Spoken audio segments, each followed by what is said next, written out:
Hi guys, Jangro here, and welcome back to my Valhelsia Fabric world. We're continuing with Applied Energistics 2, AE2, and we've got a lot of things going on. We're going to talk about some updated world gen. The latest version of Applied Energistics has gone through some important changes.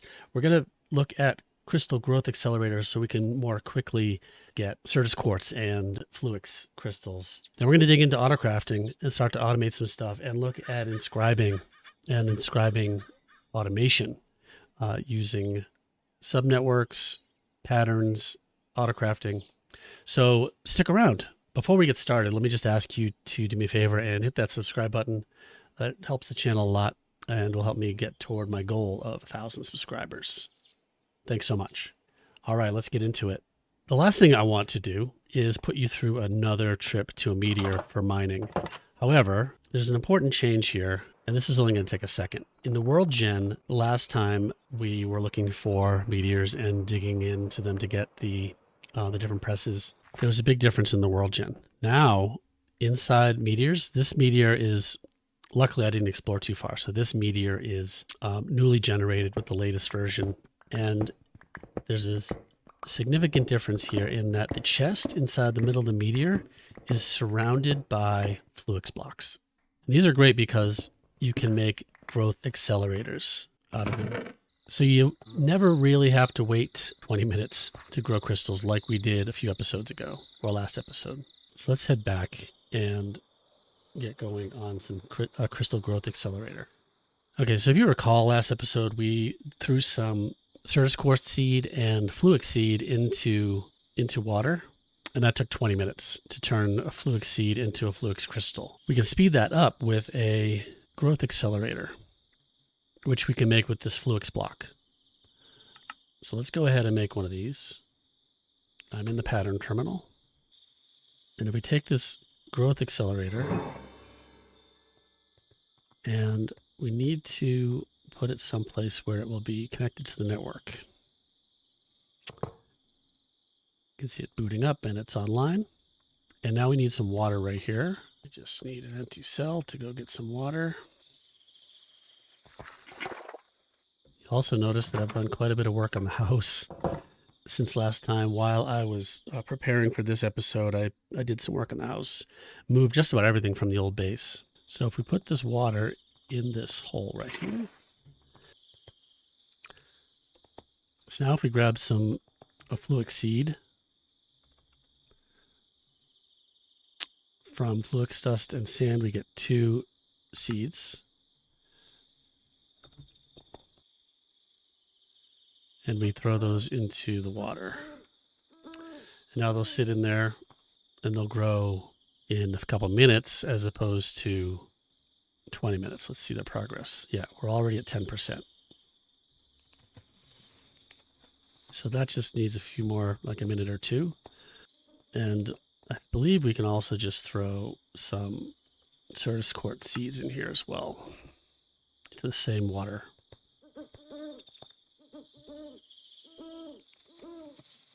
And I think if you add accelerators surrounding that water, you can actually speed it up even more. So 4 times.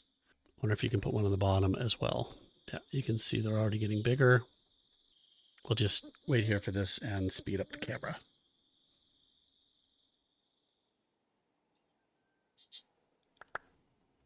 And there we go. Okay, before we get into autocrafting, let's talk about inscribers again, because what you make with inscribers are printed circuits and then processors, and these are basically used in everything. So here's an inscriber. In the last episode, we did a lot of this, and basically we need to, put calculation press in here or a press and then the right material, and it turns it into its thing, in this case, a printed calculation circuit, and then we take that, we put that back in again with redstone and a silicon, printed piece of printed silicon to make the calculation processor, which is just a very manual process. Now, the thing about inscribers is that they can take inputs. This slot gets filled from the top, this slot gets filled from the bottom, and this slot gets filled from the side, and the output gets pulled out of basically any side you pull from. Now that's complicated because if you're going to try to use hoppers, you can't push something into the bottom of something. But if we take a wrench, we can right click on it and it'll rotate it. And so we can flip it on its side, which allows us to feed the top, the bottom, and the top and the side with hoppers. And then we can start to automate it. And here's what I've set up over here, which is an inscriber per press type. So calculation, engineering, logic, and the silicon press. They're tipped on their side, and they're fed with a hopper, and a hopper pulls out the result, puts it in the chest. And we could stop there and then manually pick these things out of the chest and put them over here into this fifth inscriber, which is set up with redstone in the side. Again, this is on its side. Printed silicon feeding in the bottom, and this hopper feeding in the top with the different printed circuits. And then with that feeding the top, then that will create these printed circuits, which there's a hopper down here, which pulls the output into this chest right here. And here we've got some logic processors that we made. Now I've got a lever on this hopper right here to stop it so we can keep track of progress of things.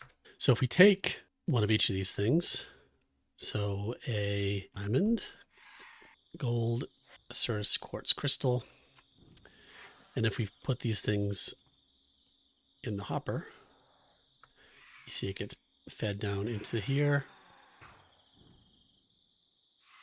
gets pressed, and then put into this chest. Now I have pipes set up which pull from these chests and travel down and into this hopper. We'll see it show up there. Now, if this was activated, it would then feed straight into this third spot, which has a silicon production here. So if we put Ceres quartz dust in here, they'll get cooked into processors and fed down into this silicon press and gives us the printed silicon. So if we put diamond in here, gold in here, as you saw, we already have way too many of those already. And those get pressed and fed into here.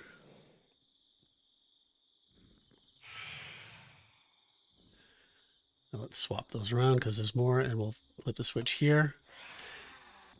Now this is all to give us a good understanding of how the inscribers work with their inputs, because then we can start to build an even more automated way to create these things. And so here are our processors.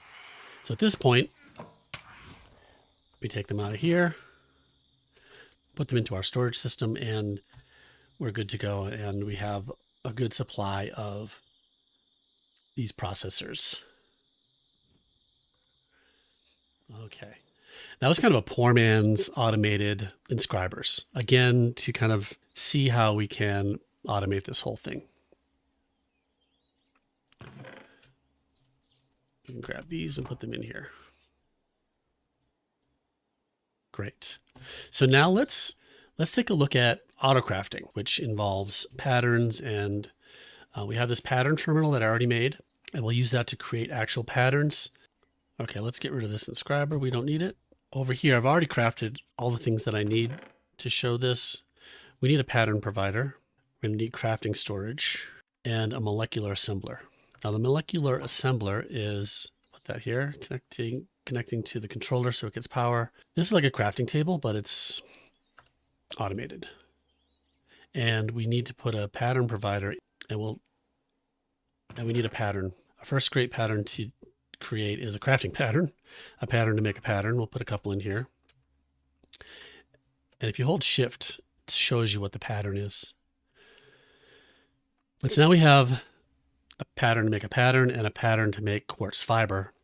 And now if we look in our crafting terminal, normally we'd see them, but since we already have those items in our inventory, it's not showing. So we can view by craftables by clicking here. And now we can see we can make a blank pattern. And if we can pick how many we want to make.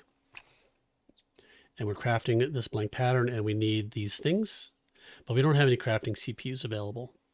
But this is what's great about patterns, is that in order to make something, it tells you what you have and what you need in order to make it. So let's put down this crafting storage, which is what it's complaining about. Now there are different sizes of crafting storage, and the 1K is the smallest. You can put a block of them so you get 4K.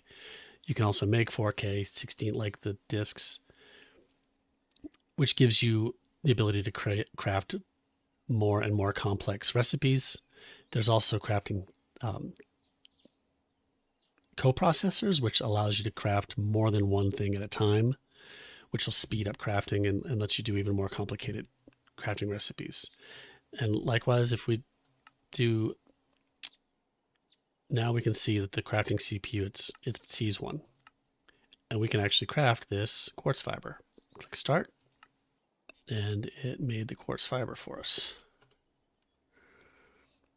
We had less than that before. If I take this out of here, now that it shows up as craft, we'll do one more.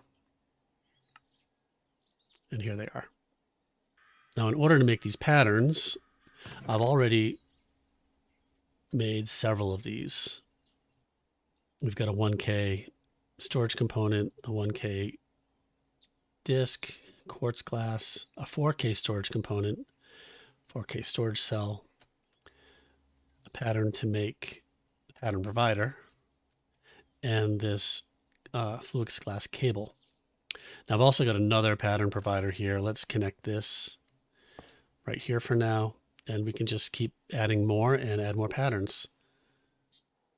Now the way to make patterns is you've got the pattern terminal, and you have blank patterns, and you put them in here.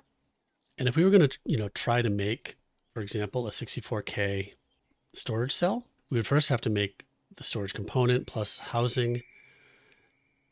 The 64K storage component takes 3 16Ks plus a calculation processor, quartz glass, glowstone dust. In order to make this, we need 3 4K storage components, and in order to make that, we need, so you can see how this multiplies up to like 3 dozen just storage components to craft, and that would just take a very long time manually. But by creating crafting recipes and auto processing, we can just basically do that with the click of a button.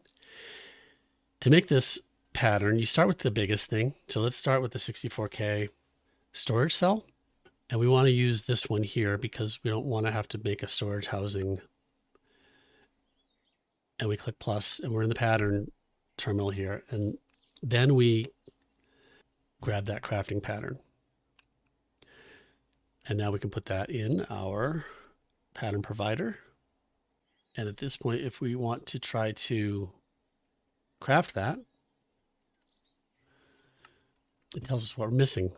We're missing a 64K storage component. So we're going to make another one for that. Same process. Make the crafting pattern and put it in here. Now I've already got 1K and 16K storage components in here, but I don't have, let's put them together. 1K and 4K, but I don't yet have a 16K. So I know I'll need that, and make that pattern. And now the system knows how to make all the different components for this 64K storage cell, I think. Let's try to make one. We're just going to make one of them. And it has everything that it needs. If it didn't have what it needed, it would show up red here and say what we're missing. And now if I click start, it's going to show up here as soon as it's done. It's going through several crafting recipes with only that 1K, that single 1K crafting. Actually, if we click on it, we can see it, what it's doing. I think it's broken. Okay, so I was wrong about something before. This pattern provider actually needs to be touching the molecular assembler. So when I tried to make that 64K storage device, it was using patterns in here that wasn't touching the assembler, so it just got stuck. So I moved it down. In the process, I added 3 more crafting storages, but that was actually not the issue. But I added a couple of more patterns for the coprocessing unit, crafting storage. So all things that we needed to do anyway, but I did that off camera. So now moment of truth, we should be able to create this 64K storage cell. As long as I didn't use up my resources to make those other things, which it seems like we're good. And we click start. Hopefully it's making these six. So now we can see it's crafting many of these storage components.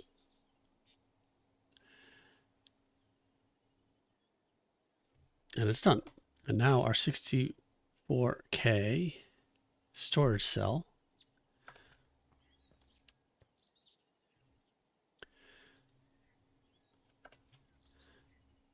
we can add it to our drive, and now we have much more space.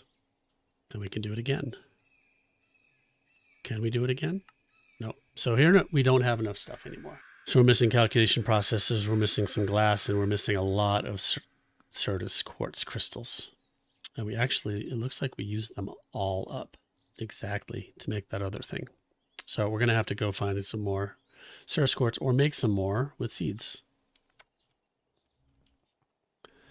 Okay, so the next step here is going to be to take what we learned with autocrafting and apply it to our Inscriber system. And we'll kind of reconfigure it, set up some crafting patterns. There'll be processing patterns, which are a little different because we're using external machines to do the processing for us instead of just a simple crafting table with which is the molecular assembler.